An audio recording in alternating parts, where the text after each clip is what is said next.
Okay, we're trying. We're trying to make this work. Oh.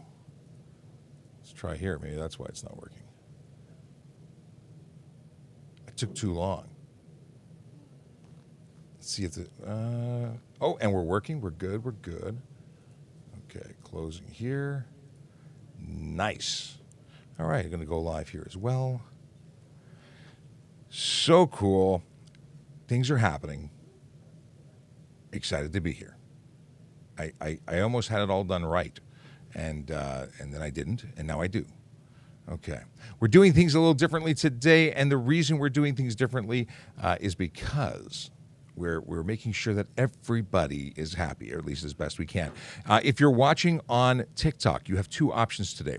If you're watching and you're seeing this in wonderful wide-angle view, you're watching on the Traffic Services channel. If you are really unhappy with wide angle and you want to see vertical video, you can go over to VoiceOver Cop, and I'm streaming on 2 channels on TikTok just to give you that option to see which you prefer. And hopefully the Q&A, well, no, Q&A doesn't work on there. It's so fun. It's not funny at all, actually. Good morning, Emma. Good morning, the Crows. Now, one second. There's more to the name, but I see a howdy, so I'm just saying hello. We have Big Jeff Fresh with a good morning. Chase with a welcome back. Yes, I just got back from LA and wanted to just jump back into the groove. And we're 1 minute out before we do the actual regular intro business. Intro business. I like that. I need a stinger. I need an intro stinger.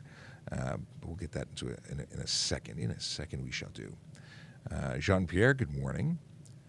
Chadwick says tax dollars hard at work here. Hang on to that, Chadwick, because we're going to talk about it. I love talking about that, actually.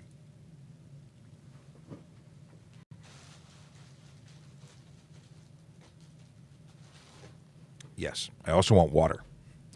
Water. Oh, I almost forgot Instagram. Oh, my goodness. And no, not almost forgot. I totally forgot Instagram. Let's plug this in. Okay. I bet you that... I bet you. Where's settings?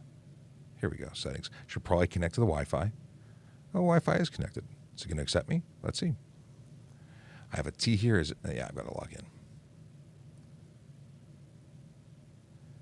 Here we go. Going to read my fingerprint. Good morning, Shira, or Shriya. I misread your name. Arshdeep says, Sean the Traffic Master. That's too funny. CEO of No, I'm used to. Traffic Master is a new one for me. Okay. Let's get back into Instagram. I want to make sure our Instagram fam is in here. And we'll get things underway. Live. Pressing live.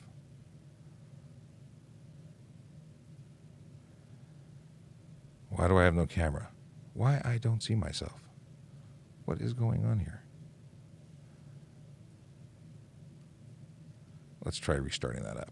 Okay, here we go. It's nothing like technology to mess with a good thing. All right, relaunching. Terribly thirsty at the moment. Live. There we go. Camera is now active. Boom. Okay. Live, good to go. Okay, we're now live. So good morning, everybody, again. My name is Sean Shapiro. I'm a police officer with the Toronto Police Service here in Ontario, Canada. I go live on social media to answer your traffic and police questions. And what are we doing here today? Well, let's ask a traffic cop. Literally, what we're here to do. We're here to answer your questions. So if you've got questions, we have answers, and you can ask them by putting your messages in the chat, the Q&A. You can put your questions into the chat for whatever platform you're on, except Twitter doesn't really work, but we're going to do our best. So apparently there's lag on the VoiceOver Cop channel. Not sure why. Let me see if I can fix that. Hang on a second. Cellular, let's switch it over to this one and see if it's any better. Let's see if we can get this one back up and running. All right. So, here we are. Good morning, Robert. Greetings and so. Oh, it's not coming back. Come on. Really? Lost connection. Let me try and bring it back this way. Sometimes, 5G doesn't work. Okay, so that worked. Hang on. I figured, yeah, we had this issue before. Primary, let's go LTE. Sorry, guys. I was able to get here, go live. Go live. Cannot connect. Oh, because we're busy. Go live. Resume. Okay, hopefully this means that we're back in business. No, it's not back in business. All right, we're going to ignore it and keep going. Stephen Bell, good morning to you. And Richard wants to know how my time in Los Angeles went. It went great. I had a fantastic time in L.A. For those who don't know what I'm talking about or why I'm talking about L.A., I was just there for a few days visiting my brother, and I really, aside from hanging out with my brother, whom I love very much, was an opportunity to get together with the cast of Chips, that 70s and 80s show with the highway patrol officers from California who saved the day in their own special way. You know, it was amazing. So that was the characters that from the show, Frank Poncherello, John Baker, played by Eric Estrada and Larry Wilcox. I also got to meet Robert Pine, who played the sergeant. And I got to, so many good people. You know, the guy who played Bear, one of the new guys from the last seasons, and of course, Lou, whose name just pops out of my head right now. Oh, come on, Lou. He played the character of the mechanic. It'll come back to me. All right. It was a good time. It was a really good time. Okay. We are jumping into some questions that are coming in from TikTok, thanks to CJ. And the question is, how bad is it to get a speeding ticket of 60 over? Well, 60 over is a stunt driving charge, so it's bad. You're going to be getting your vehicle impounded for 14 days, your license suspended for 30, and that's just the tip of the iceberg, because what happens after that is you get to go to court, and if you're convicted, you get a 1 to 3 year suspension, you get a $2,000 to $10,000 fine. It's a bad day for you. Don't do that. That's just that's not wise. Okay, let's see what's going on in the chat. We have Harlan. Thank you. Harlan was the character, but it was Lou. It's the character. It's the actor I'm trying to remember the name of. But Harlan was the character's name. So thank you today. Tech challenges. Tech challenges because I'm doing two things. If you're watching on YouTube or any of the platforms other than TikTok and Instagram, you're going to be seeing a wide angle. Now, if you're on traffic services, you're seeing wide angle as well. If you are watching on VoiceOver Cop, you're seeing vertical. And originally I thought, well, Lou Wagner, thank you, Chase. Great guy. I sat with him for dinner. It was amazing. Just an amazing guy. So the deal is that a lot of we're experimenting with going wide angle everywhere, and TikTok supports it, but it doesn't allow for Q&A. So I have enlisted the assistance of my partner, and TJ is taking questions from the chat and transposing them into Restream so we can put them on screen. And then it looks like this. And I can answer them, and it looks almost as though it looks from Q&A. It's a little slower. It's not quite as good, as smooth, but we're making it work because I think this is the way to do it. I can bring guests on here. I can have we can have people come in from other platforms. It's really cool, and I like really cool. Really cool is cool. Before we get in too deep with questions, I want to talk to you about the magic of Vision Zero Enforcement Team.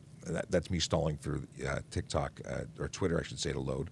And Vision Zero Enforcement Team is a dedicated group of officers who are out there changing driver behavior in the city of Toronto, one ticket at a time. They are focused on the big four, the folks who are choosing to drive either aggressively, speeding. They're choosing to drive distracted, drive impaired. Those types of driving events or behaviors are known to lead to serious injury and death on our roads. There's no other, it's not acceptable behavior. So they're out there to change it. They give tickets, not hugs. Heck, they arrest people when they have to. And where are they today? Well, they are in 31 Division and 41 Division, and that may mean very little to you. So let me break it down. Those are the communities of Black Creek, Humbermead, Downsview, Humber Summit, Dorset Park, Kennedy Park, Birchcliff, Cliffside, neighborhoods where real people live, real people work and play, and they deserve to be safe every day. And if you're not contributing to that because you are choosing to contribute to the roads being less safe, well, you're part of the problem, and we're going to ticket you. At least the VZET team will. I need to take a sip of my tea. I haven't had tea in a while, which is, it shouldn't be so shocking, but, it's been a while. Didn't have any tea. Actually, I had some Turkish tea. I went to a restaurant in Beverly Hills on Friday night, and I had some Turkish tea. I had some Turkish coffee, too. Yeah. Here's a good question coming in from TikTok. What's a voiceover cop? Voiceover cop is a handle that I gave myself. I call myself the voiceover cop because I do voiceover work as a cop. I do voice stuff. I am on the radio. I do voiceover dictation or narration for police training videos. I do stuff. That's voiceover. And voiceover it just worked.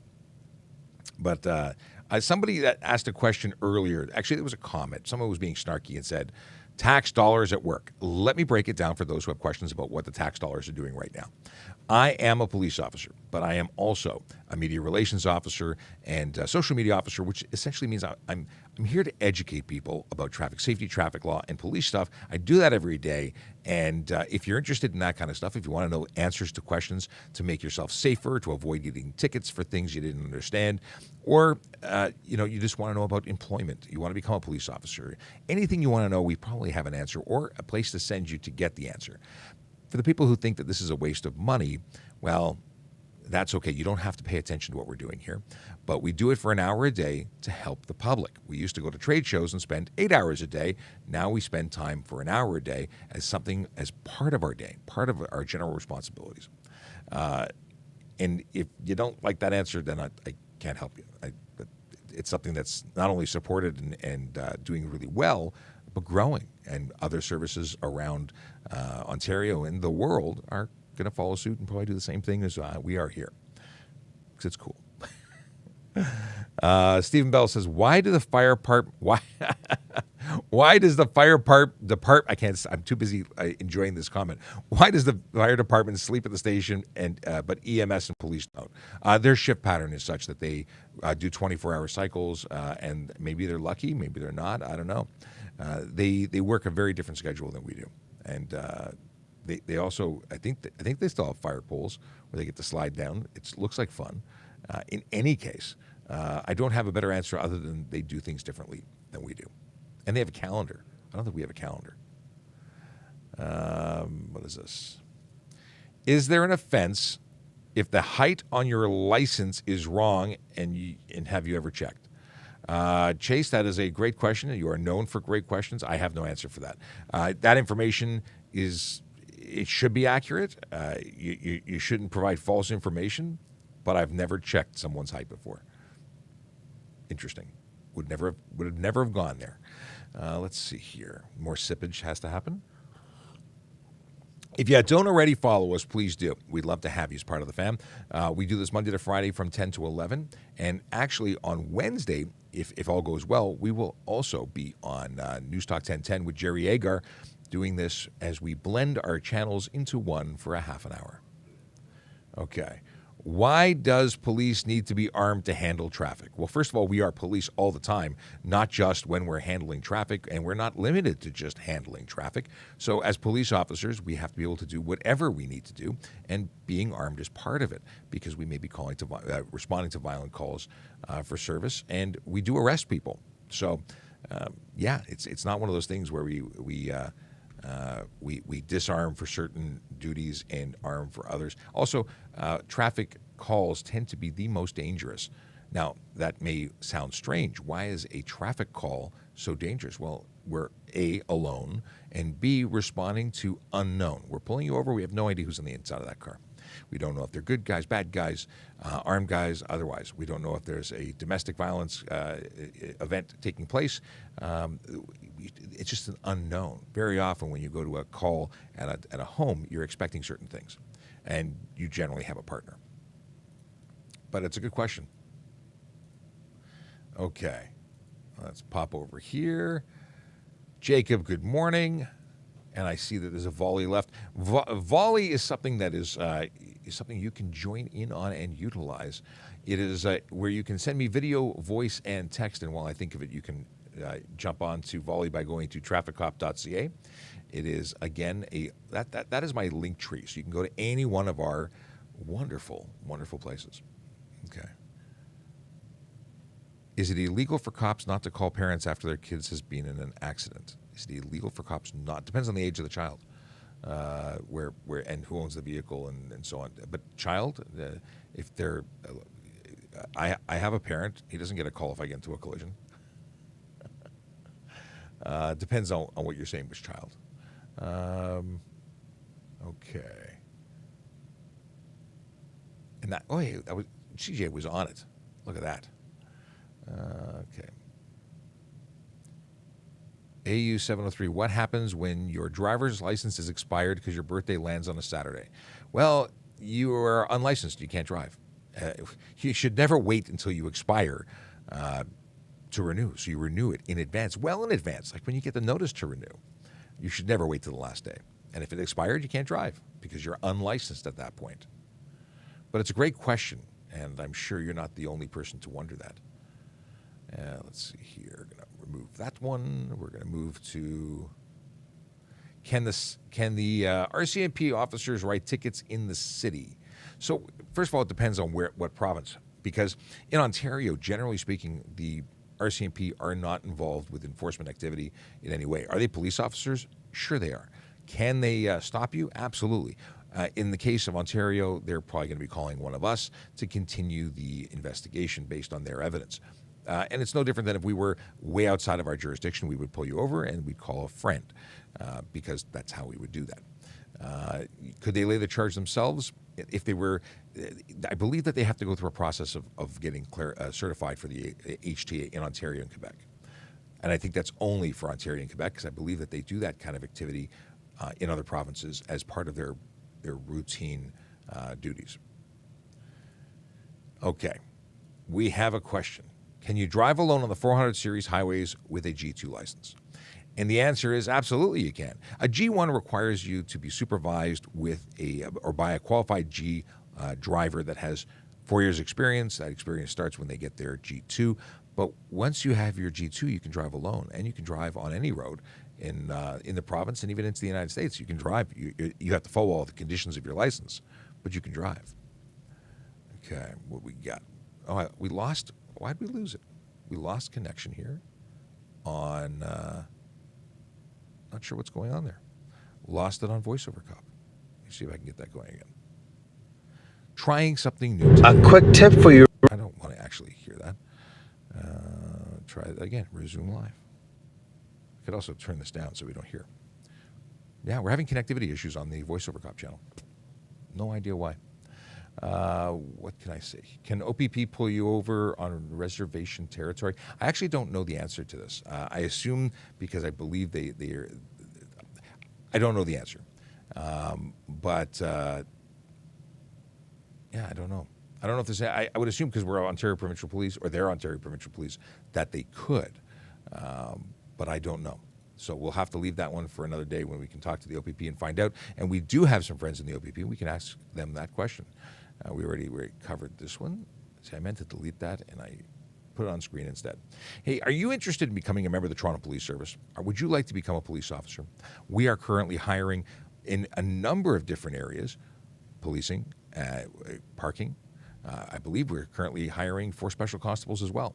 So if you're interested in that pursuing a career with a wonderful organization like ours, you should check us out, www.tps.ca/careers, because that's where the information is. All right, moving along. My nephew lives in Calgary. He is 15 years old and has his beginners. Can he drive in Ontario? The answer is absolutely not. You cannot drive in Ontario unless you are 16 years old. Now, additionally, you cannot use the learner's permit of another jurisdiction. So if you have a G1, you cannot drive outside of the province. If you have a learner's permit elsewhere, like from Calgary, you cannot drive when you are here. That permit is only valid in the province of its issue. When you get to the next level, when you're a conditional driver or you have a conditional license, probationary license, then you can. but this is not one of those. Okay, we're going to take that off the screen. I'm interested in feedback. What do you think? Seeing the questions on screen, even though they're not the regular Q&A functionality, what do you think? Now, where can I pull up the question? Because this is, okay, let's see here. Volley. What's your advice if you're on a highway and rocks fall off a truck and crack your windshield? Okay. Do you call the police? Do you try to get the person to pull over? Or do you just take down the license plate and stop? What's your advice? So the question was, what's your I'll advice play it if again. you're on a highway and rocks fall off a truck and crack your windshield? Do you call the police? Do you try to get the person to pull over? Or do you just take down the license plate and stop? What's your advice? So rocks on a highway hitting your window. If you can get the information of the vehicle that struck you, or the vehicle that kicked up dirt, debris, or whatever, and struck you, you can certainly make a report.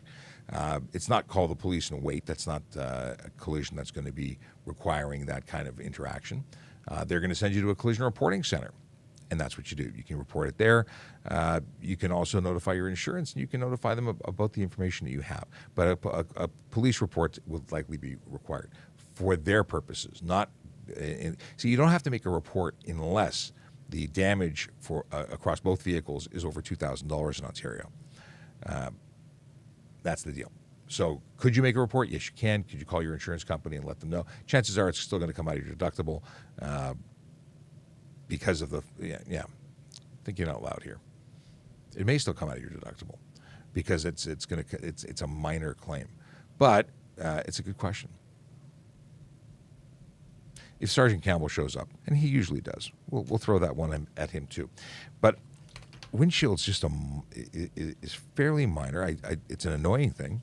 Obviously, somebody damages your stuff. Where's my pen? I want to write this down. Here's my pen.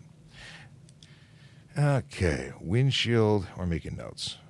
Windshield from truck.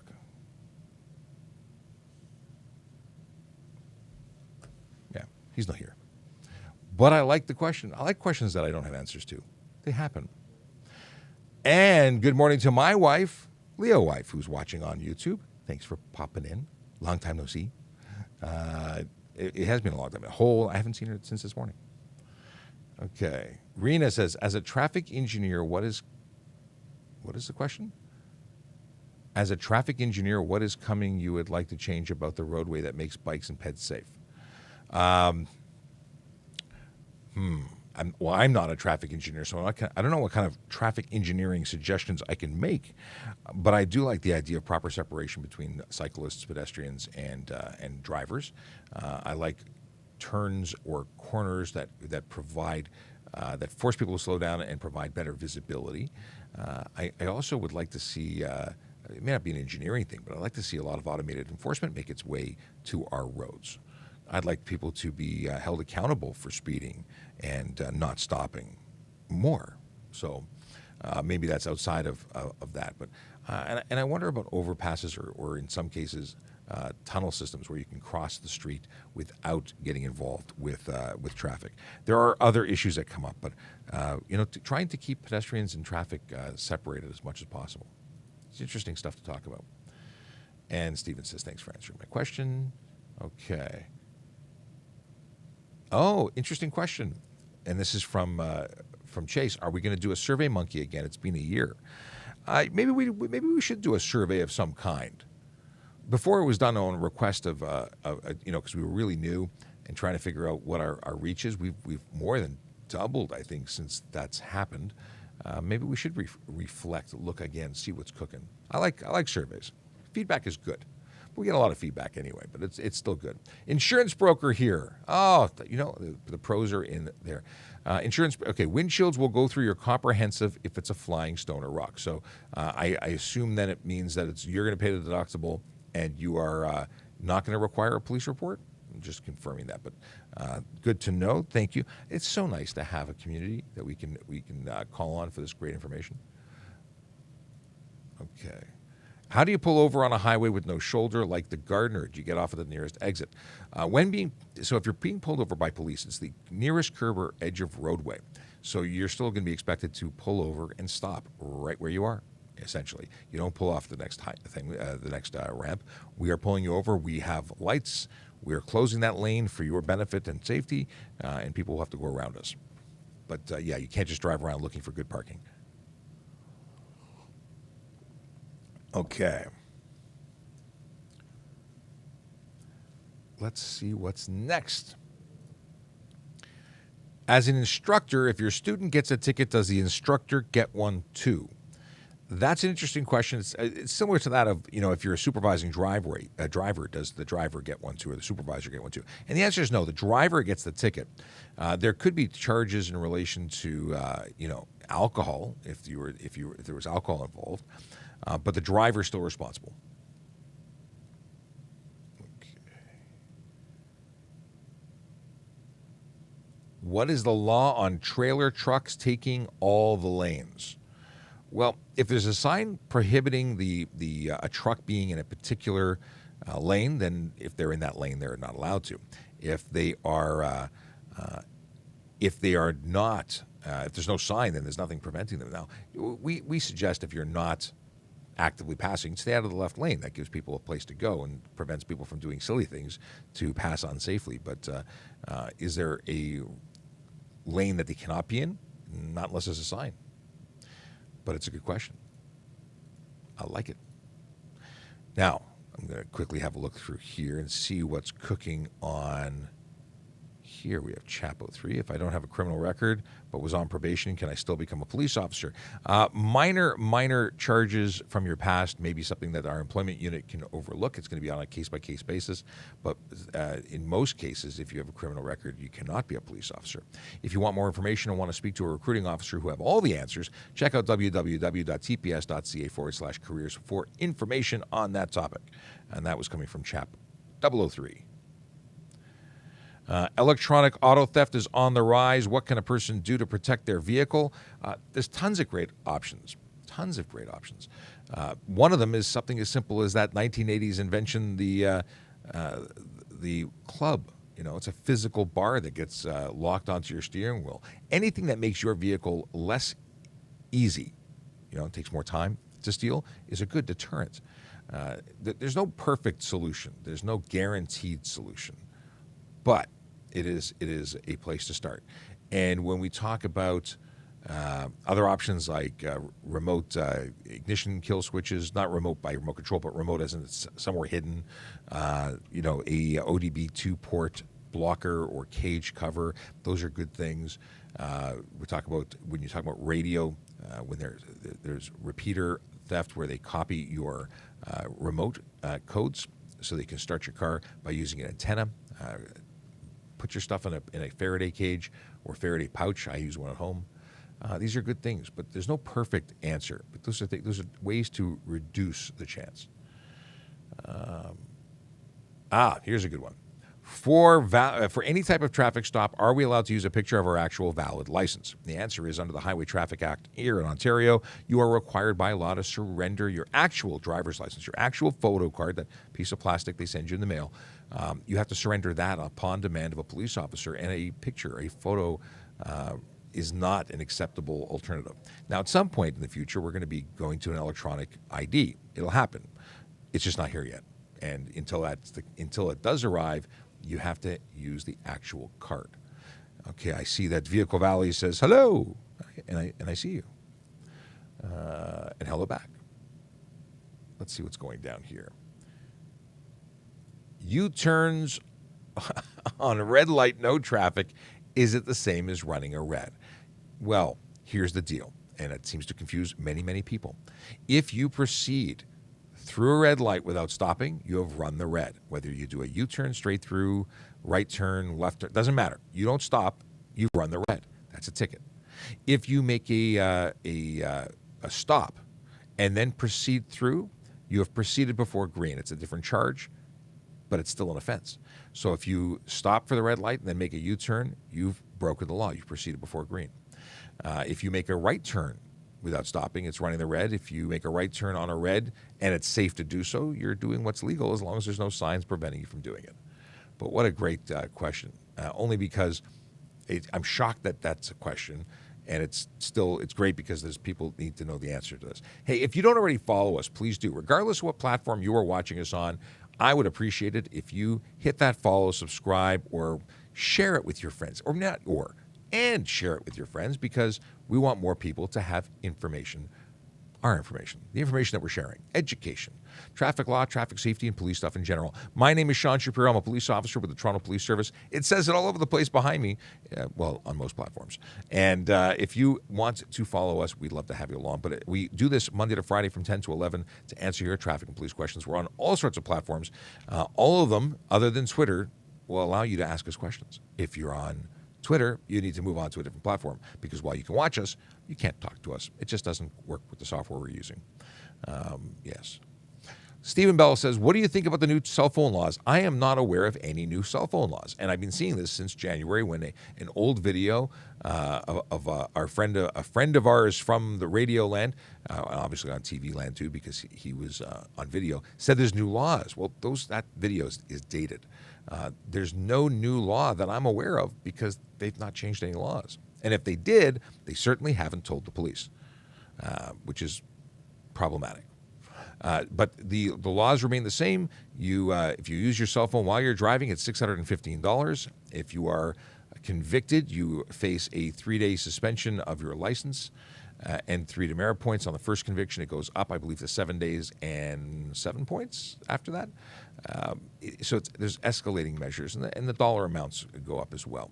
When you go to court, they have a range. When you pay the fixed price on the ticket, you get a discount almost, because they can start higher, or they can end higher. They can be higher. But yeah, if you're aware of anything other than what I'm discussing, let me know. What is this? Can Toronto residents buy used police interceptors from auction, which is salvaged by police? You can. There's no restriction on buying a police car that once it's no longer a police car. But you should know that we use our police cars thoroughly. They're very well loved. And by that is they may be beaten into submission. You may not want a car that's been working as a police officer or as a police service vehicle. Yeah. Cars do not become services, nor do they become officers. But they do get used by both, and they are used well. Now, the laws about owning one, if you're doing something or putting stickers on it or making it look like a police vehicle or having sirens on it, there are laws against that. But just owning one and driving one, a Crown Vic is a Crown Vic. An Explorer that was once used by a police service is still just an Explorer. So there you go. ATVs in the city. Not in this city. ATVs, all-terrain vehicles, four-wheelers, not permitted in Toronto. There are jurisdictions where they are permitted. This is not one of them. Okay. Serious question. What happens if a cop catches me without a license because I forgot it at home? Will I be charged? Most likely. You are required by law to surrender it upon demand, along with your ownership and insurance documents. If you don't have it, you can't surrender it. If you can't surrender it, you have broken the law, and you are guilty of an offense of failed to surrender driver's license. Now, does it mean you will get charged? Not necessarily. Could be charged, may be charged, eligible to be charged. And it's going to be up to the discretion of the officers. Are U-turns illegal anywhere? Well, yes, there are places, but not everywhere, but there are places where they are illegal. So if it is safe to do so and not signed otherwise and not in one of the locations I'm about to tell you about, then you can make U-turns. Are they good ideas? No, you're going to be responsible for whatever mayhem you cause, but they're not strictly or exclusively or always illegal. If you were approaching a viaduct, a bridge, a tunnel, a railway crossing, a curve with limited visibility, a crest of grade, meaning a hill where you can't see over the other side, then U-turns are prohibited there. And if you do one, you can get a ticket for it. But regardless of where you're doing a U-turn, you become responsible for the actions, for the movement of your vehicle. Not good. Not good. Okay. What is this question? For an intersection without a signal, there is a main road and a side road crossing. Who has the right of way? The main through road has the right of way. The side road would have to wait until it is safe to cross. If there's no signage, it would be the main road that has the right of way. I have a question. If you have a four-wheeler with plates and insurance, can we use it in the city? Same question as before, posed differently. And the answer remains no. You cannot use an ATV, a four-wheeler ATV, plated and insured or not, in the city of Toronto. That is a municipal thing. They would have to give you the permission to use it, and you don't have it in Toronto. Oh, excellent question. Okay. Can you be charged with impaired driving without being over the legal limit? Impaired does not necessarily mean over 80. There's two separate charges. So yes, you could be charged with impaired operation based on observations, even if you are not over the limit. Interesting stuff. I think it's less common for that to happen, but it does happen. They're independent charges. Okay. Got that one covered. A little housekeeping. Oh, interesting. This is going to be, so if a supervisor of a beginner is on their cell phone, is that considered distracted driving? So we have, no, distracted driving doesn't cover the passenger. It is strictly for the driver. Now, if the supervising driver was showing the phone to the driver, then they could be charged. But it's specific to the driver. It does not include any mention of the supervising driver. The supervising driver, maybe they shouldn't be allowed to use their phone, but there is nothing against them. They cannot have more than 0.05 BAC, blood alcohol content. That's a thing. That's a really cool question, only because I've never really thought about it before. And I like that. I like the challenge. Let's see here. Southern Comfort says, a friend of mine got pulled over and got in trouble for wearing what is called racing gloves. Is that a real thing? No. I'm not aware of any charge in the Ontario Highway Traffic Act that prevents you from wearing gloves, because you're allowed to wear gloves when you drive, racing or otherwise. I don't know what charge you would lay for racing gloves, but it's interesting. What is this? What's the reason for a physical license? You can verify the driver's info from your database. Well, aside from the fact that there's a number of physical security features inside of the license, from prox cards to barcodes to coded information, the law says you have to have it. And that's, until the law changes, you have to have it. You can argue and say, but you can look it up. And that doesn't change your responsibility. Yeah, we can look things up. We can verify that you're licensed. And it would be a different charge. Fail to surrender a license is a charge, and drive no license is another charge. So if you can demonstrate that you're licensed, you don't get 2 tickets. You only get 1. You're responsible. You take on a contractual obligation when you're driving. It's a privilege. Oh! Are you joining us? We have questions for you. I'm coughing a lot, so. You can cough. Well, maybe I'll sit back here and have access. Off camera? Okay. We have a sick sergeant who does not want, which I appreciate. I don't want to get sick. And he's not really sick. He just has a cough. Let's go back to some questions here. And by the way, here, look at this. I have your name. I have your name and lights. Sergeant Murray Campbell, Towing and Pound Sergeant, Toronto Police. Oh, yeah, I guess you need a microphone. Is that you? Good morning, Sean. Good morning. We've been running differently today. We've got CJ who's typing out questions to put on the screen, or cutting and pasting. Typing would be quite onerous. But one of the questions was, windshield, stone gets kicked up by a truck, smashes your windshield. Is it a police report, or do you call police? Do you take a picture? Now, we had someone from the insurance industry pop in and said, that's going to be your comprehensive insurance. But would any report be required? I didn't have an answer. So any damage caused due to the movement of a motor vehicle, its occupant or its load, which could be the gravel, that causes damage over $2,000 does require a police report. Over 2,000. So we covered that. 2,000, But yep. if it's under 2,000, it wouldn't require it. But would you have the option? Would it be beneficial to make a report? Well, it depends. Can you tell that this stone came from this vehicle? Did it kick it up off the road? Or was its load being distributed across the roadway? Like, was it falling out of the box? Was it improperly covered? Was it? Those are types of things that could be an investigation, especially if it leads to something dangerous, like a big rock coming through your windshield. One that gets kicked up from the road, maybe not so much. So if it falls off the truck, it makes a lot of sense. But at the end of the day, that may not change things for your insurance. You may be able to just use your comprehensive, assuming you have comprehensive. Right. Right. So making a police report and fixing the damage are two separate things. Just like getting involved in a collision, you have certain obligations. You have to report it if it's over $2,000 or somebody's hurt. But it's up to you how you process the repair. If you want to go through insurance, you don't have to. You can pay for it yourself.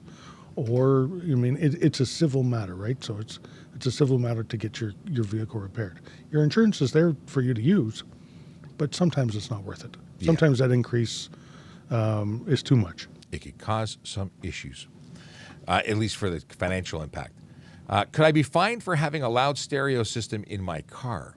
Having a loud stereo system or using a loud stereo system? May I use the washroom? No. The deal is that, if you're playing loud, obnoxious music or loud, lovely music, loud music could result in a charge under the IHTA for unnecessary noise. But it's no different than your exhaust system making too much noise, or unless you don't have an exhaust, then you could find yourself with an additional charge of not having an exhaust system or improper. Or an improper exhaust. Yeah. But I like that question. Your horn too. You're honking your horn for no reason. That could be a charge. Yep, it's the noise that's unnecessary. Does your vehicle normally make that noise in normal operation? If it doesn't, and you've caused it to do it, then it could be unnecessary. This is obviously a question for you, Sarge.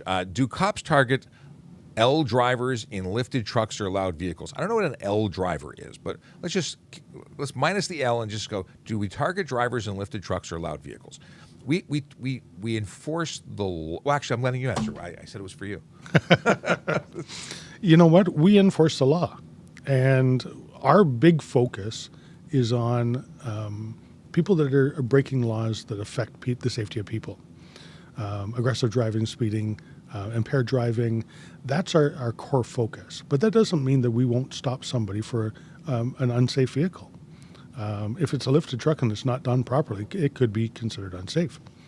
If it's a lifted truck that, has a tire sticking out so far to the side that it could affect the safety of pedestrians or stuff like that as it's turning, yes, we will target that. And we will stop and we'll have a conversation. And it could lead to an investigation. Doesn't always lead to charges, but a certain investigation would happen. Let's see. And an L driver, I'm assuming an L driver would be a learner driver. A which? A learner driver? Yeah, I'm not used to seeing that. Oh, apparently L drivers are learners in BC. That CJ sent me a message. And in Europe as well. And they must actually have a big red L displayed on the rear of their vehicle to let other people know that they're in the process of learning how to operate the car. Here's an interesting question. If you feel sleepy while driving on a highway, should you rest on the shoulder for some time or keep driving? I'm going to say you have to do what is safe. But yes, there is a problem with pulling off to the shoulder because vehicles stopped on shoulders can often become vehicles that are hit by impaired drivers, other drivers, and really pulling off the highway and finding a safe place to park in a well-lit area would be better. And certainly it's better than driving while you're unable to safely operate that vehicle. So there's going to be a different answer and a different suggestion based on. Major highways have rest areas, have rest stops. That's specifically what they're made for. Resting. Yep. Across the 401 here, the major highway going across Ontario, there's an awful lot of service stations that you can stop and have a little snooze. If I turn right on red and the other side has a left turn signal, but they U-turn, whose fault if we crash? This is a common question for us, and it's a strange common question. At the end of the day, everyone is responsible to some degree in a crash. If you're making turns and the person making the right turn has to make sure that they can do it responsibly. The person making a U-turn, not responsibly, but safely and complete it safely, not just start it safely. Everyone has to be sure that they can complete the maneuver they're about to do. But I am going to say anybody facing the red light has a higher obligation. Before they enter that intersection and complete any sort of movement, they have to do so in safety. If the other person is doing a U-turn on a green light, then it's allowed, then that movement has priority over the person facing a red light. Because the right turn on red is only when safely. It's not, get to the red and hit the gas and go. It's hit the red, wait until it's safe. And if the other person is making a U-turn, well, it's still your responsibility. But it's possible that both cars could be charged, even if there's if they've done something illegal. Once again, it depends. And it depends on the entire situation. Entirety. I like that. Okay. Can my friend with a G-Class license drive my insured car? The answer is yes. They can. In terms of legality, you can loan your vehicle to whomever you want if they're licensed. But I will suggest you do two things. One, if they're going to be driving it on a regular basis, make sure they're covered by your insurance, because if not, that's a bad day for you. Two, make sure that they are actually licensed. It's great to have a card that says driver's license on it, and to presume that that is good and valid because it says it's valid, but it may not be valid. It may have been suspended. So go to trafficcop.ca, and there's a link on the bottom of that that page that says check driver's license. So you can put their information in, and you can check to see if its status is valid by just typing in some basic information. And it won't give you personal information. It'll say valid or not valid. Likewise, you can check to see if a car you're about to buy is stolen, or at least on the list that we go by. So information that is good is there, trafficcop.ca. It is actually really good information to have out there for people every day. And it's free. Free is good. It's twice as good as not free. I would say even 3 times. Even 3 times. If you have a speeding ticket conviction, does that mean you have a criminal record? No. A criminal record is based on convictions that are criminal. This is a Highway Traffic Act offense, and your driving record is affected, but not your criminal record. And hopefully that remains to be a clear record, because criminal records are not fun. It can prevent you from entering into countries. No record is fun. No record is fun. Well, if you have a driving record, then it makes your insurance not so fun. Michael Jackson had fun records. Well, there you go. That is a fun record. Can I drive when visiting Toronto on my UK license? So, if you are visiting from pretty much anywhere around the world, your foreign license is valid here as a visitor for up to 30 days, unless you have an IDP, an international driving permit, which extends that up to a year. But that's as a visitor. If you become a resident during that period of time, you are obligated to apply for a local license within 60 days? 90 days, 60 days, 90 days. Why am I keeping mixing these up? 60 days for applying for a license, 30 days for transferring ownership of a vehicle to apply for Ontario plates. Yes, and taking up residence here could be temporarily as well. Yes. If you're a temporary student, you're not a visitor. You're here studying, and you're residing here. So you have to make that application. If you keep running on your old driver's license of wherever you came from, and most countries have a reciprocal agreement, most, not all. But if you are living here, you have to apply. And as soon as you apply, and if they don't accept, a UK driver, since we're using you as an example, a UK driver would be eligible for a straight trade, license for license. However, if you were from a country that didn't have that ability, and your driving experience wasn't accepted on par, well, then you may have to apply for a G1 license, at which point you would not be allowed to drive alone without a supervising driver. And even if you had a foreign license that you were able to drive on yesterday, now that you're a G1 holder, you cannot. And that's problematic for many people. You need to know these things in advance. Can someone police stop someone because windows are foggy? Oddly enough, yes. Foggy windows may mean that you have no visibility. No visibility, or clear view to driver. Clear view to driver, what's the charge, Sarge? Window obstructive, would be the... Driver's view obstructed? Yep. That sounds like a good charge. So if you can't see, that car is not safe to drive. And if you don't do anything about it, and you continue to travel on, it could become careless. Right, because you're now, in the absence of that visibility, you're taking a choice to continue to drive, which is careless. We talked about this earlier, but it was one of the things I was going to circle back and discuss with you. I don't believe that this is the case. Or let me ask you the question.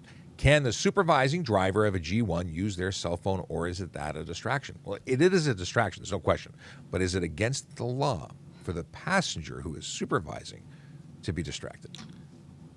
So I don't believe it is against the law. It is not advisable because you're there for one specific purpose, and that's to assist the learning driver on how to drive. If you're busy talking on the phone, not only are you distracted, but you're probably distracting the person that is learning to drive. So, but I don't believe that would qualify as a chargeable offense. Chargeable offense. No. I agree. That was my take. This is perfect because you're here. Hi, can you provide some info regarding new regulation in towing industry as of January 1st, 2023? Are there any new regulations? As of January 1st, yes, very small regulations, and it has to do with tow truck operators and their requirements. They're more closer to commercial drivers, except for hours of operation. That is the only difference now. Now they have to have logbooks and keep records like all other commercial drivers out there. There are some big changes coming. There are some really big changes coming, and it's coming in phased over the next couple of years. And where there's going to be a set of regulations all across Ontario, it's going to be the same everywhere, where each tow truck driver must be properly licensed, must be properly insured, must have a correct amount of experience in towing, and they're open to a regulatory examination, which really is going to change things. Well, it's going to help the system out a lot. Right now, we have a patchwork of good and not so great bylaws that try to keep people safe. The Consumer Protection Act is one of those ones, but it's not acted on very often. And the City of Toronto bylaws actually are very, very good, but they're a bylaw ticket. It just costs them money, and they may get their license pulled with having too many bylaw tickets. But this is going to really work good in all sectors, all across the province. Right on. Here's a question we talked about earlier, and I don't believe there's anything, but maybe you can correct me if I'm wrong. Is it illegal, or is there a requirement for police to call parents if their child has been in a collision? I have to change things live because it says accident on screen. If they're 16 years old. I don't think that there is anything, I'm not aware of anything requiring a 16-year-old to have notification to a parent. Right, so a 16-year-old obviously is not driving by themselves. So they would have a G1 driver. So there is going to be a supervising driver with you there as well during the first year. So if we're going up to maybe 17 with a G2, no. There is no obligation to notify. But, you know what, who owns the vehicle? We certainly are obligated to let the vehicle owner know where this vehicle's been taken to if it's damaged or being towed or something like that. So there could be a situation where the vehicle owner is notified, but not necessarily a parent. And at 16 years old, you're old enough to sign yourself out of school without a notification to parent. So you are according to law, you're able to do things without reporting. A 12-year-old, if we had licenses for 12-year-olds, we'd have to get the parents involved. Obviously, 12-year-olds don't drive, at least not legally. Well, right. And we have charged people younger than 16 for driving offenses. And yes, a notice to parent goes and the parent is notified. But a 16-year-old, no, there's no requirement under the Provincial Offences Act to do that, save and except for certain circumstances. Like the towing of a vehicle would be one of them. Let's see here. If a G1 license or G2 license expires, do you have to do it again or just pay a fee? So if a G1 license or G2 license expires, it's not a renewal situation. You can't just pay a fee. You actually have to retest. So if you never got your G2, you'd have to do another G1 test. If you had never gotten your G, you'd have to do another G2 test. The only license status, at least a full license in this scenario, a G, you would just renew. But anything that's still considered a learner would have to have a test involved, which is pretty wild, I think. Well, you do. I don't know. To sound shocked and amused. Let's see here. Sean, I got to say something that I was thinking about this weekend. For all of you that are snowmobilers, I was out there this weekend. There's very few snowmobile trails that are open right now, but for the ones that are, they're very, very busy. Just a reminder that no alcohol, no drugs when operating a snowmobile as well. Make sure you're properly licensed, properly insured. But unfortunately, we did have an accident. An accident? It was an accident as opposed to a collision. Two operators of snow vehicles went through the lake Uh-oh. up in Muskoka. So one person is still missing. So be aware of your surroundings. Be very careful. This is an abnormal year for snow and the cold temperatures. So lakes are not as safe as you may expect for the middle of January and previous years. So be careful out there. Be careful indeed. Dad joke time? Dad joke time. Why do cats hate outer space? Because they don't like vacuums. That was actually from last week. I read that one already. January 18th. These are from my calendar my wife gave me. Schools were closed today due to bad winter weather. It was literally too cool for school. We're not doing very well, are we? No, these stink. I always wanted to be a Gregorian monk, but I never got the chance. Gregorian monks chant. What is a snowman's greatest fear? A blow dryer. This is terrible. It's not even a No. Oh, I don't know about these ones. let's see. We're catching up. We got Saturday, Sundays. I was trying to figure out why my basketball kept getting bigger and bigger. Then it hit me. That I get. That was good. That one's not bad. I don't mind that one. That snowman looks hungry. Let's get him some icebergers. Nah. So far, that's not doing really well. And today's joke and the last one for today's stream: where does Jack Frost keep his money? In the snowbank. In his snowbank. We got a couple more minutes. We can try. And By the way, that was terrible. There was only one good one. The baseball one was the only good one. That was a basketball. Was it a basketball? Yeah. For you non-sport type. Oh, it said basketball. Yeah. Oh, it was basketball. I thought baseball. Okay, this is actually an interesting question.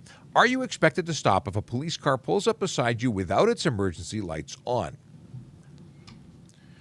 Well, No, unless you're signaled by the police officer to pull over. unless you're directed specifically by the officer driving or passenger, for that matter. But yeah, if a police officer directs you, even though the lights are not on, even though the siren is not on, then you're obligated to take that direction. If the lights and siren are on, then you're obligated by them and any accommodation thereof. What is this? What happens to vehicles who do not clear the snow off all of the vehicle versus a transport truck? Like a transport truck that doesn't clear the snow off and it falls off their vehicle and takes out your windshield like it happened to me. That's a problem. The question becomes, is it a load? Is it not a load? And that's something that's triable. I think that they have to make reasonable effort to clear that snow off. Now, you're saying transport truck. If you're talking about a small vehicle and you've got it's effectively a snowball on wheels and you're transporting a metric ton of snow because you're too lazy to take a snow brush off, and that's a load. You've accepted that load. Yeah, and if it becomes insecure and flies off, then yeah, that's a chargeable offense. Now- Plus, if you're blocking your view with all that snow on there, maybe on your hood, that could be a chargeable offense. And if that snow flies back and covers over your own windshield.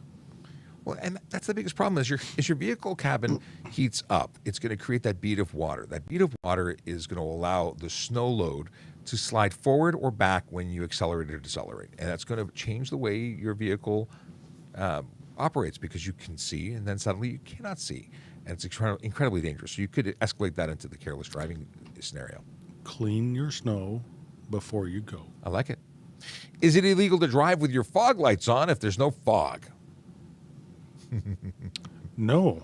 Fog lights, the yellow ones, are not illegal. Most cars now have driving lights, which are the white, cast a white light version of those. Also legal.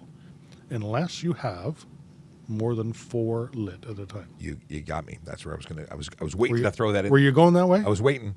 Now, what I have seen, and it is illegal, are those light bars that are meant for off-road use, and they're being used not only in addition to 2 or 4 lights, but they're incredibly bright. They're not intended for on-road, and they're blinding.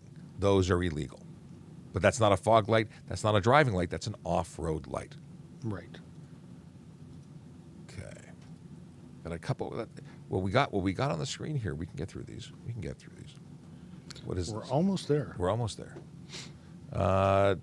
Turnbuckle Studios says, why are personal trucks with a plow in the front allowed to use flashing lights when driving on the road, but security vehicles cannot when responding to calls for service?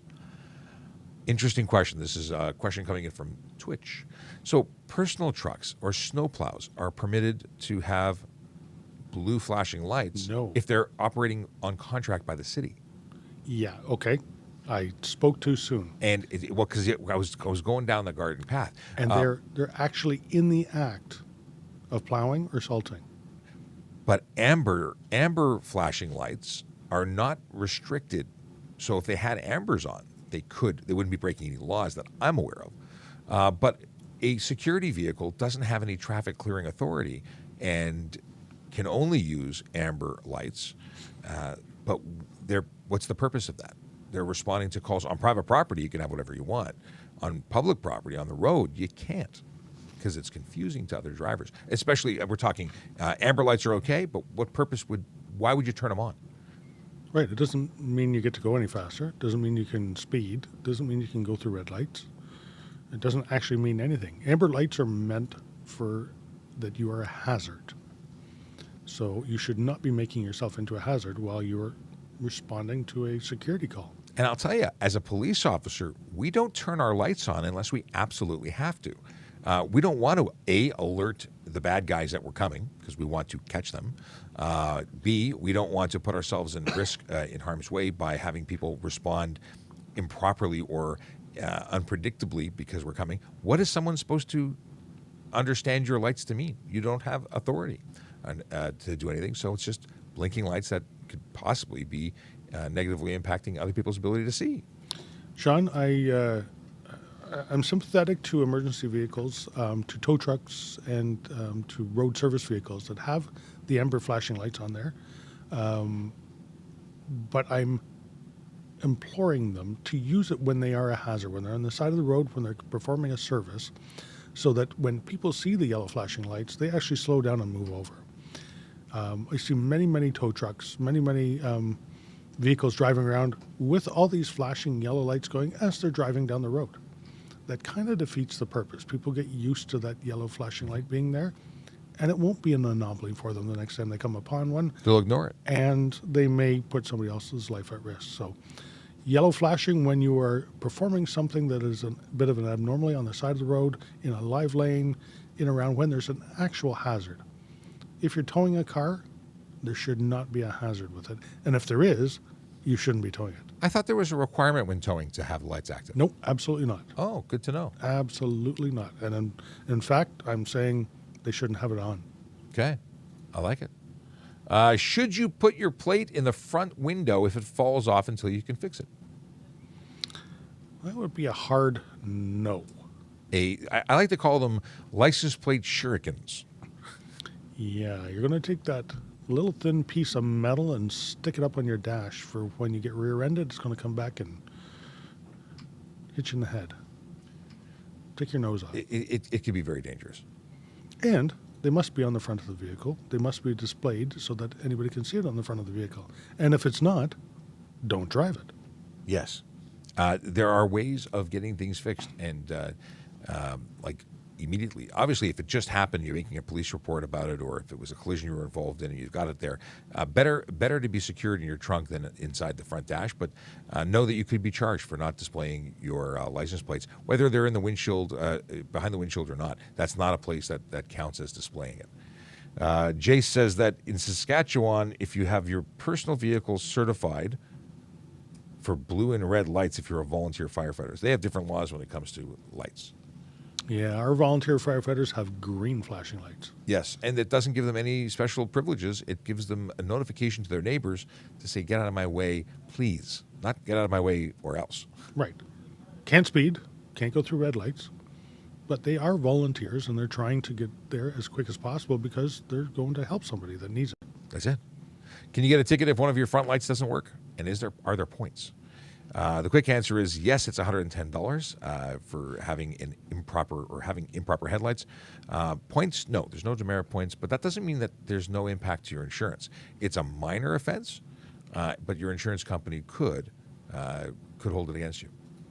Yeah, the whole idea of having 2 lights on the front, one on each side, is to differentiate your vehicle and the size of your vehicle and let other drivers know. If you've got the light out and people don't see it, people aren't paying attention, you're less visible, your insurance company may look at that and say, hey, you got a ticket for having a headlight out before, and you got another one. Maybe now that you're in a crash, maybe we won't cover you as much. Okay. How do I what is this? How do I report someone I know is driving without a valid license? This is an interesting question because this is, when you make a report, you're putting your name on that report, so that might cause issues for you. But if you have no issue with that, certainly making a police report formally is one way. Calling Crime Stoppers could also be an anonymous way to do it. Yeah, it's a fine committing offense, unfortunately, unless there's a witness. And if you know that somebody doesn't have a driver's license, they're driving anyways. If you're willing to put your name to it, officers can come out and charge that person. But you need to know the date, the time, how you know that person doesn't have a license, and you know it's specifically that person. Most effective way is give us a call, give Crime Stoppers a call, and report it, and we'll take action. Let's see here. Oh, do I need to update my BC license if I'm in Toronto just for 6 months? We talked about this earlier. If you're visiting, no. If you are taking up residence, which 6 months is likely you're being a resident, whether it be for school or work, you become a resident after a period of time. And for the purposes of Ontario licensing, 60 days, 2 months. And then you have to apply for an Ontario license. When you go home to BC, you could apply for a BC license again. That's it depends on what your status is. So if you're just hanging out, are you a resident at that point? Depends. Depends. I like that answer. It always depends. You know what? Everything we have here, it depends. Yes. If U-turns are illegal, why are some streets that have a U-turn permitted sign and some don't? That's an interesting question to which I don't have an answer. I think it's because it's to tell people that it's okay because people don't think it's okay, or to give them a specific path to travel. They have lighting that to accommodate the U-turn. I'm making some assumptions here, but it's to tell people that it's okay, even though it may be okay anytime. Maybe in the surrounding area, it is not okay, and it's signed that way. And then for a certain section of the road, it is allowed. The security answer was appreciated, and you're most welcome. Is there a penalty for driving with high beams in the city? Why, yes. But it's the same as driving with high beams elsewhere. If you are driving with your high beams at night and you are within 160 meters oncoming in 150 or 160? I don't remember what it is. I think for some reason, maybe, it's 150 meters oncoming, 60 meters approaching, so from behind. So you can't do that. City, country, doesn't matter. Oh, okay. We'll come back to this one. Is it okay to have blue fog lights? It is not okay to have blue fog lights. The only color of light being projected from the front of a motor vehicle are actually. It's white or yellow. Those are the only colors you can project. And you can have no more than 4 lights that project more than 300 candela of power.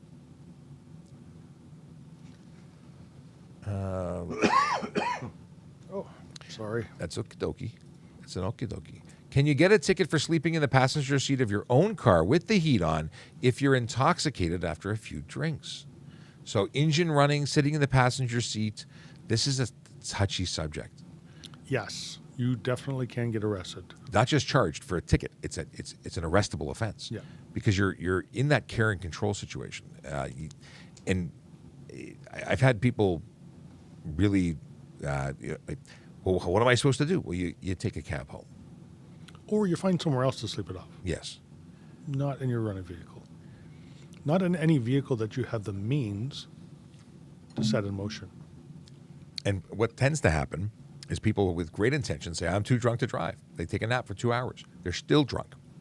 They wake up. They feel much better, and then they drive. It's a problem. It is a problem.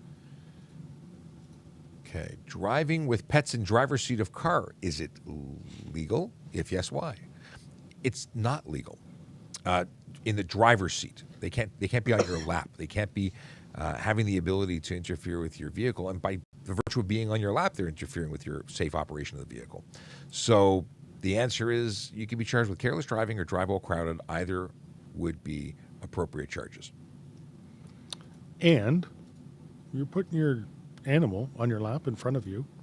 First of all, you're more likely to get into a collision because your animal's there. And if you do get in a collision, airbags come out at an awfully high speed. And they tend to cause whatever is sitting right up against it to go flying backwards. Smush. That could be the dog. Yeah. And even if they don't just go flying backwards, you're flying forwards in the event of a collision, you'd be compressing them in the middle.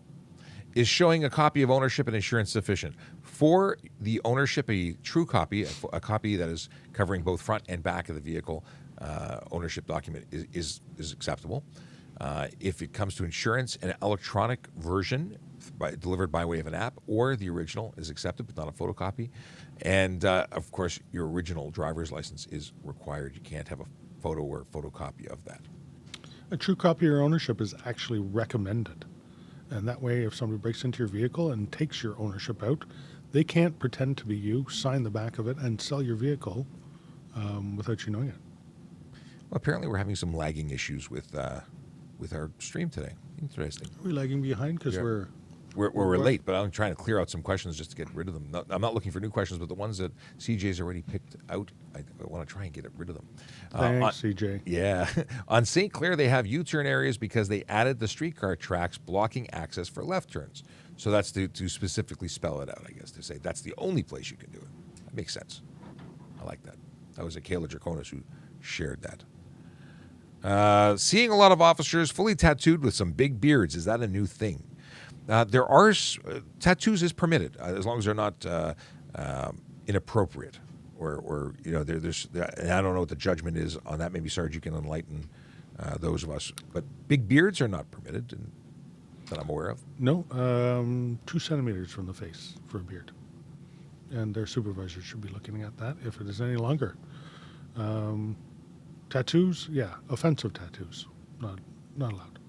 If it brings your image or the image of the Toronto Police Service into disrepute, yeah, not allowed. We have a parking question. Do we have a parking person that can answer our parking question? I bet you we do. I think we do. She's ignoring us. She's actively not listening to us. Erin. She said, I live on Eglinton Avenue West, which is a snow route. What are the rules about parking on a snow route? Those signs were put up when the Army was brought in to do snow removal. So unless you are told from the city that we are doing snow removal, they're not enforced. Snow removal signs are not enforced because the Army put them up a long time ago, and unless you're specifically told, that's what I'm telling people? They're enforced when the city says it needs to be enforced. So when it's crazy snowstorms. Okay, so if it's crazy snow, apparently those may be enforced, but it's not a general snow route rule. Yes. Okay. So what you're saying is it depends. It depends. It depends, yes. Okay, I'm glad that thank you. Skidoo or four-wheelers, is there a law for number of straps mandatory in personal pickup? So for securing a four-wheeler or skidoo to the pickup truck bed, is there a law for number of straps? Yep, all 4 directions. All 4 directions secured. Must be secured, yep. And that allows you, in case there's an oopsie-doo where something snaps, breaks, isn't secured the way you think, you have redundancy. You must have 4 straps, 4 coming down on 4 locations. The good thing in the back of your pickup truck is you actually have 4 locking down loops. Most pickup trucks are made with it. As long as all 4 of them will stop the vehicle from movement if you get into a collision, it's good. 2 going frontwards, 2 going backwards. Cool. How can I trace my traffic ticket status? I've requested a resolution for more than 7 months. Well, I imagine you requested it 7 months ago and you haven't heard back, and that may be normal. You would want to contact the courts directly to get an update on that. 7 months may no longer be unreasonable. So, but definitely contacting the jurisdiction, City of Toronto, if it's a Toronto ticket, to find out what the status is now would be the way to go. And that's with the courts, not with the police. Can you get a ticket for going under the speed limit? Depends how much under the speed limit. Unnecessary slow driving is both dangerous and against the law, but that does not mean 10 kilometers under the speed limit is dangerous or against the law. It really depends. And you must take into consideration all the factors. If it's a really wet, snowy, icy, terrible day, and the entire flow of traffic has slowed down, then it's not unreasonable. Yeah, it depends. Now, if everybody else is going well above the speed limit, is going the speed limit unreasonably slow? I don't think so. No. I would say that you need to slow down if you're going too fast. But under the speed limit is lawful, as long as it's reasonable, and that's going to be up to the officer who's investigating. Well, Sean, that's it for me. Okie dokie. Thank you for popping in. I'm out. Well, hopefully we'll see you again soon, like after the show. Like maybe tomorrow on the show. Hey, there's an idea. All right. All right. Thanks for popping in. Bye.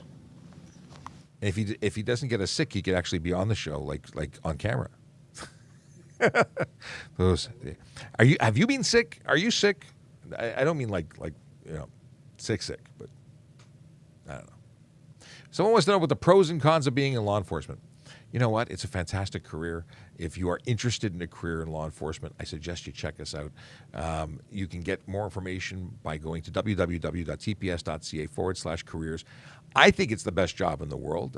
There's nothing else that I want to do because I'm doing it. And I got to meet the cast of Chips who influenced me to become a police officer. That was really cool. I was just in LA for last week for the, what was I? I got back on Saturday. So I spent a few days in LA, got to meet the cast of Chips. I got to go bowling with Larry Wilcox and Eric Estrada. That was awesome. I really stink as a bowler. I haven't bowled in like 25 or 30 years. I'm not going to be a pro bowler, just in case. But back to the question of pros and cons. You know what? Shift work is either a pro or a con, depending on where you are standing. I loved it. Tracy wants to know what team I was on. I was on Larry's team. The deal is that you miss a lot of family events because your schedule is no longer your own. If the police, need you to be a policeman, then you be a policeman that day. And if you can take time off, if you can get it approved, you're not an independent person in terms of you don't get to control your schedule or your life quite as much as you may have if you were out of in civilian life. You are obligated by law to do certain things, and sometimes means you have to do things that other people won't be happy with, like arresting them. So it's not a job for everybody. It is a fantastic career, and it's one that constantly provides new opportunities to do amazing stuff. So I think it's the best thing since sliced bread, and I wouldn't want to do anything else, but it may not be for you. So the best thing to do is ask around, talk to people, and maybe volunteer with the police service to get an idea if you think it's for you. It is 1:15, and I've got an interview in 15 minutes that I need to prepare for, so I must say goodbye for another day. But we'll be back tomorrow at 10 a.m. Yeah, 10 a.m. to 11 a.m. We're going to do that. And we've been playing with this wide angle thing, and today we did the wide angle and the vertical. I'm curious to know what you think. I'm looking for feedback. Let us know in comments. Let us know in emails, DMs, however you want to communicate it with us. We'd like to know. And maybe this is as was asked earlier by Chase, maybe it's survey time. Maybe we'll prepare a survey monkey and give you some links and get some feedback. Because at the end of the day, this is a show for you. And if you like it one way or the other way, and the majority rules, maybe we need to do what you want. Because if it's not something you want, why are you going to be here? Yeah. All right, I'm going to leave you with the song of songs. Have a great day. Don't drink and drive. Drive sober. Have fun. Drive safe. Park legally. All that jazz. See you tomorrow at 10. Yellow light, red light, green light, go. Driving safely helps the traffic flow. Watch for pedestrians, look out for bikes, and don't drive like a jerk that no one likes. Yellow light, red light, green light, go. Driving safely is the way to go. Put down your cell phone, nobody needs you to text and drive on the DVP. Yellow light, red light, green light, go. Stop at stop signs, look both ways, then go. Seatbelt, save your life indeed, and watch your driving. Don't speed. Yellow light, red light, green light, go. Driving safely is the way to go. Don't drink and drive or smoke some weed, because you might go to jail and not get freed. Yellow light, red light, green light, go. Driving safely helps the traffic flow. 10, 9, 8, 7, 6, 5, 4, 3, 2, 1, 0.